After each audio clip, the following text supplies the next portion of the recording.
नमस्कार, आप देख रहे हैं सत्य हिंदी का दोपहर 2 बजे का बुलेटिन और मैं हूं आपके साथ कृति सिंह। छात्रों के प्रदर्शन में पुलिस कार्रवाई को लेकर विपक्ष ने केंद्रीय गृह मंत्री अमित शाह को घेर लिया है। संसद के बाहर जमकर प्रदर्शन हो रहा है। इस बीच पैलेट गन को लेकर सुप्रीम कोर्ट ने भी पूरी रिपोर्ट मांगी है।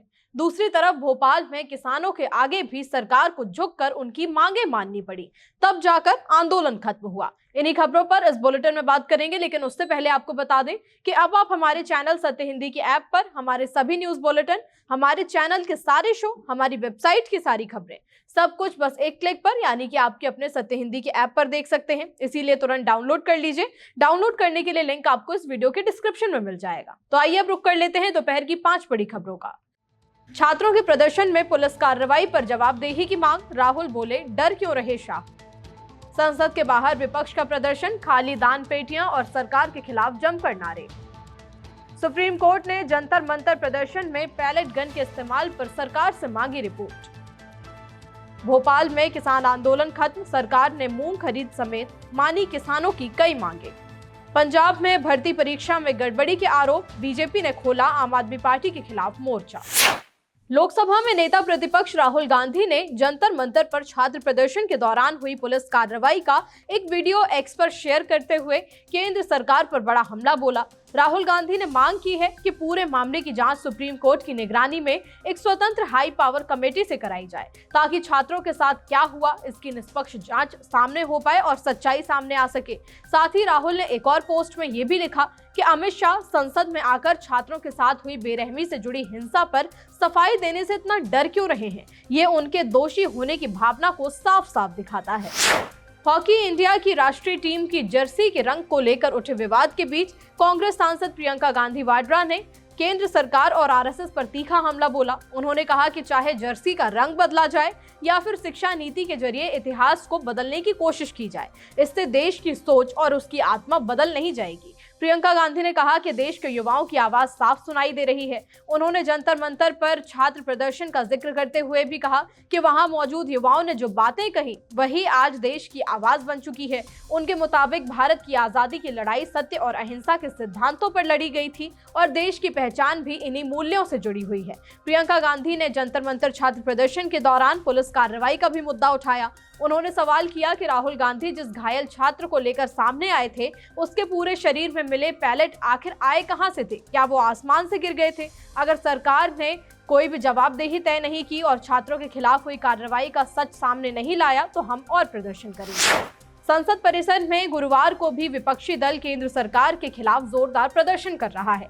कांग्रेस सांसद प्रियंका गांधी वाड्रा समेत इंडिया गठबंधन के कई सांसदों ने संसद के मकर द्वार के सामने विरोध प्रदर्शन करते हुए सरकार पर छात्रों के साथ पुलिस ज्यादती और अयोध्या के राम मंदिर दान विवाद को लेकर गंभीर आरोप लगाए। प्रदर्शन के दौरान विपक्षी सांसदों ने सरकार के खिलाफ जमकर नारेबाजी की। चढ़ावा चोर गद्दी छोड़, गृह मंत्री सदन में आओ, अमित शाह जवाब दो और किसने दिया आदेश जैसे नारे संसद परिसर में गूंज रहे हैं। विरोध को प्रतीकात्मक रूप देने के लिए विपक्षी सांसद अपने साथ कई दान पेटी भी लेकर पहुंचे हैं। सांसदों ने उसमें पैसे डालकर ये संदेश देने की कोशिश की कि राम मंदिर में चढ़ावे की चोरी के मामले की निष्पक्ष जांच होनी चाहिए। खाली दान पेटियां दिखाकर कहा जा रहा है कि ये देखिए, ये तो खाली हैं, क्योंकि जो चढ़ावा था वो तो चोरी हो गया। विपक्ष के सवालों के बीच जंतर मंतर पर हुए प्रदर्शन के दौरान पैलेट गन के इस्तेमाल के मामले में सुप्रीम कोर्ट ने केंद्र सरकार को नोटिस जारी किया है। अदालत ने केंद्र से पूछा है कि पैलेट गन का इस्तेमाल किस नियम और प्रक्रिया के तहत किया जाता है, इसकी एसओपी यानी कि मानक संचालन प्रक्रिया क्या है और भीड़ नियंत्रण के दौरान इसका इस्तेमाल कैसे किया जाता है। सुप्रीम कोर्ट ने साथ ही निर्देश दिया कि जंतर मंतर पर तैनात रैपिड एक्शन फोर्स के हथियार, गोला बारूद और ड्यूटी पर मौजूद जवानों से जुड़े रिकॉर्ड सुरक्षित रखे जाएं। याचिकाकर्ताओं की ओर से वकील वृंदा ग्रोवर ने अदालत को बताया कि इस मामले में इस्तेमाल किए गए पैलेट मेटेलिक यानी कि धातु के थे, जो शरीर में गंभीर चोट पहुंचा सकते थे। उन्होंने कहा कि घायल प्रदर्शनकारियों के शरीर से ये पैलेट निकाले गए हैं। याचिका में मांग की गई है कि भीड़ को नियंत्रित करने के लिए मेटेलिक पैलेट गन के इस्तेमाल पर रोक लगाई जाए, सभी घायलों को मुआवजा दिया जाए और पूरे मामले की निष्पक्ष जांच कराई जाए। इस पर कोर्ट ने कहा कि विरोध प्रदर्शन करना लोकतांत्रिक अधिकार है और प्रदर्शनकारियों के खिलाफ हिंसा नहीं होनी चाहिए, लेकिन कुछ परिस्थितियों में कानून व्यवस्था बनाए रखने के लिए ग्रेडेड रिस्पॉन्स यानी कि हालात के हिसाब से चरणबद्ध कार्रवाई जरूरी हो सकती है। हालांकि अदालत ये जरूर देखेगी कि इस खास मामले में पैलेट गन का इस्तेमाल नियमों के मुताबिक हुआ था या फिर नहीं। करीब 3 दिनों तक चले जोरदार आंदोलन और सरकार के साथ लगातार चली बातचीत के बाद आखिरकार भोपाल में किसानों का आंदोलन खत्म हो गया। सरकार और किसान नेताओं के बीच बनी सहमति के बाद आंदोलन वापस लेने का फैसला किया गया। मध्य प्रदेश के कृषि मंत्री एदल सिंह कंसाना ने किसानों के लिए ऐलान किया कि मूंग की 60% तक सरकारी खरीद की जाएगी। इसके साथ ही किसानों को राहत देते हुए स्लॉट बुकिंग की आखिरी तारीख 10 अगस्त तक बढ़ा दी गई है, जबकि मूंग खरीद की अंतिम तारीख 20 अगस्त कर दी गई है, ताकि ज्यादा से ज्यादा किसान अपनी फसल बेच सकें। सरकार ने किसानों की एक और बड़ी मांग मानते हुए खाद वितरण में लागू ई टोकन व्यवस्था को फिलहाल स्थगित करने का फैसला किया है। किसानों का कहना था कि ई टोकन व्यवस्था की वजह से उन्हें खाद लेने में काफी दिक्कतों का सामना करना पड़ रहा था। भारतीय किसान यूनियन के नेताओं ने कहा कि सरकार ने उनकी कई प्रमुख मांगों को स्वीकार कर लिया है, इसलिए आंदोलन खत्म करने का फैसला लिया गया। हालांकि कुछ किसान नेता अब भी इस समझौते से पूरी तरह संतुष्ट नहीं हैं। देश में 1 लाख से ज्यादा स्कूल ऐसे हैं जहां पर पूरे स्कूल की जिम्मेदारी सिर्फ और सिर्फ एक ही शिक्षक के कंधों पर है, यानी वही शिक्षक बच्चों को पढ़ा भी रहा है, हाजिरी भी लगा रहा है, रिकॉर्ड भी संभाल रहा है और कई जगह एक साथ अलग अलग कक्षाओं को भी पढ़ाने के लिए मजबूर है। शिक्षा मंत्रालय के ताजा UDISE+ 2025-26 के आंकड़ों के मुताबिक देश में 1,843 स्कूल ऐसे हैं जहां सिर्फ एक शिक्षक काम कर रहा है। सबसे ज्यादा ऐसे स्कूल आंध्र प्रदेश में हैं। यहाँ 16,357 स्कूल सिर्फ एक शिक्षक के भरोसे चल रहे हैं। इसके बाद झारखंड में 9,827, महाराष्ट्र में 9,269, कर्नाटक में 8,042, उत्तर प्रदेश में 7,874, राजस्थान में 7,200 और पश्चिम बंगाल में 6,769 ऐसे स्कूल हैं। सिर्फ ये 7 राज्य ही देश के करीब 65% सिंगल टीचर स्कूलों का बोझ उठा रहे हैं। वहीं केरल में सिर्फ 67, नागालैंड में 35, सिक्किम में 31, लद्दाख में 28, दिल्ली में 7 और अंडमान निकोबार में सिर्फ एक ऐसा स्कूल है जहां केवल एक शिक्षक है। लेकिन राज्यसभा में पूछे गए सवाल के जवाब में शिक्षा राज्य मंत्री जयंत चौधरी ने कहा कि शिक्षकों की भर्ती और उनकी तैनाती और सेवा से जुड़े सभी फैसले तो राज्य सरकारों और केंद्र शासित प्रदेशों की जिम्मेदारी होती है। बुलेटिन में अभी आगे और भी खबरें हैं। गोवा छात्र आंदोलन, प्रदर्शनकारियों से पूछे 240 सवाल। प्रदर्शन के बाद हिरासत, पिटाई के आरोप, पुलिस का इनकार। कार्रवाई जारी, केस वापसी, सीजेपी ने दी फिर से चेतावनी। पंजाब परीक्षा गड़बड़ी पर बीजेपी का आम आदमी पार्टी सरकार पर बड़ा हमला। गोवा में छात्र आंदोलन से जुड़ा नया विवाद सामने आया है। प्रदर्शन के बाद पुलिस की पूछताछ पर सवाल उठ रहे हैं।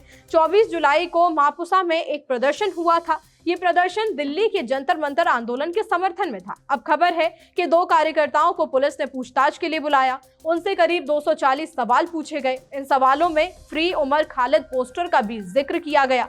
पुलिस ने पूछा कि इस नारे का मतलब क्या है। ये भी पूछा गया कि क्या प्रदर्शन में सरकार की आलोचना की गई, प्रदर्शन का खर्च किसने उठाया, ये सवाल भी पूछा गया। पुलिस ने यह भी जानना चाहा कि प्रदर्शन किसने आयोजित किया, लोग वहां कैसे पहुंचे और किस संगठन से जुड़े हैं। इतना ही नहीं, प्रदर्शन से जुड़े व्हाट्सएप और टेलीग्राम ग्रुप के बारे में भी पूछा गया।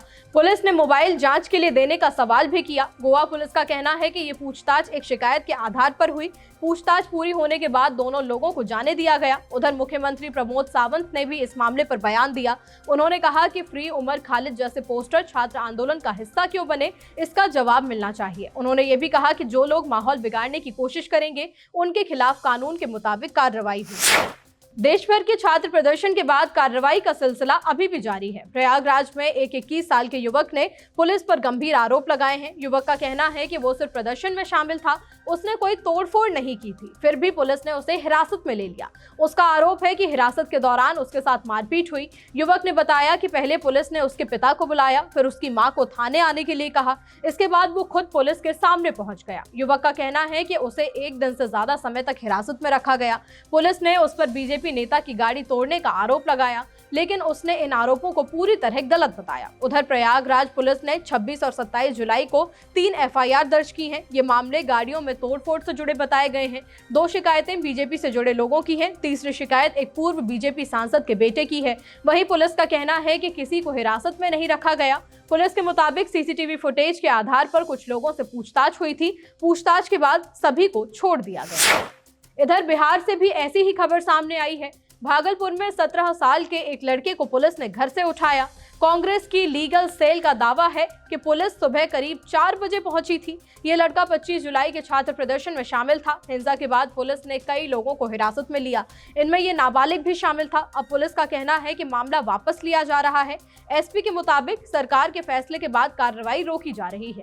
गिरफ्तार लोगों की रिहाई भी शुरू हो गई है। इतना ही नहीं, पुलिस अब 155 लोगों की तस्वीरें भी हटा रही है। ये तस्वीरें सीसीटीवी फुटेज के आधार पर जारी की गई थी। उधर कई इंस्टाग्राम यूजर्स ने नया आरोप लगाया। उनका कहना है कि प्रदर्शन से जुड़े वीडियो हटाए जा रहे हैं। कुछ लोगों ने दावा किया कि हिंसा वाले वीडियो भी डिलीट कर दिए गए हैं। आपको याद दिला दें कि 25 जुलाई को सीजेपी ने अपना 36 दिन का आंदोलन खत्म किया था। सरकार ने उनकी 3 बड़ी मांगे मानने का भरोसा दिया था। इनमें शिक्षा मंत्री धर्मेंद्र प्रधान को हटाना भी शामिल था। प्रदर्शनकारियों पर दर्ज एफआईआर वापस लेने का भी वादा किया गया था, लेकिन सीजेपी ने साफ कहा है कि अगर छात्रों को फिर से परेशान किया गया तो आंदोलन दोबारा शुरू होगा। पंजाब में भी परीक्षा गड़बड़ी के आरोपों को लेकर दिल्ली में बीजेपी ने आम आदमी पार्टी के खिलाफ मोर्चा खोल दिया है। गुरुवार को बीजेपी कार्यकर्ताओं ने दिल्ली स्थित आम आदमी पार्टी मुख्यालय के बाहर प्रदर्शन किया और पंजाब के शिक्षा मंत्री हरजोत सिंह बैस के इस्तीफे की मांग की। बीजेपी नेताओं का आरोप है कि 19 जुलाई को हुई फार्मेसी ऑफिसर भर्ती परीक्षा में गड़बड़ी के मामले पर पंजाब सरकार ने जिम्मेदारी तय नहीं की। बीजेपी सांसद बांसुरी स्वराज ने पंजाब की आम आदमी पार्टी सरकार पर सवाल उठाते हुए कहा कि परीक्षा में अनियमितताओं के बावजूद सरकार ने अब तक कोई भी जवाबदेही तय नहीं की है। उन्होंने नीट विवाद का जिक्र करते हुए कहा कि केंद्र सरकार ने पेपर लीक रोकने के लिए कानून को और सख्त बनाया, लेकिन पंजाब सरकार तो इस मामले में चुप्पी साधे हुए बैठी है। वहीं पंजाब के मुख्यमंत्री भगवंत मान ने विपक्ष के आरोपों को खारिज करते हुए कहा कि आम आदमी पार्टी सरकार के 4.5 साल के कार्यकाल में कोई भी प्रतियोगी परीक्षा का पेपर लीक नहीं हुआ है। उन्होंने कहा कि फार्मेसी ऑफिसर परीक्षा में नकल की कोशिश को लेकर पुलिस ने पकड़कर नाकाम कर दिया था। फिलहाल बुलेटिन में इतना ही। शाम 6 बजे फिर मिलते हैं नई खबरों के साथ। तब तक के लिए नमस्कार।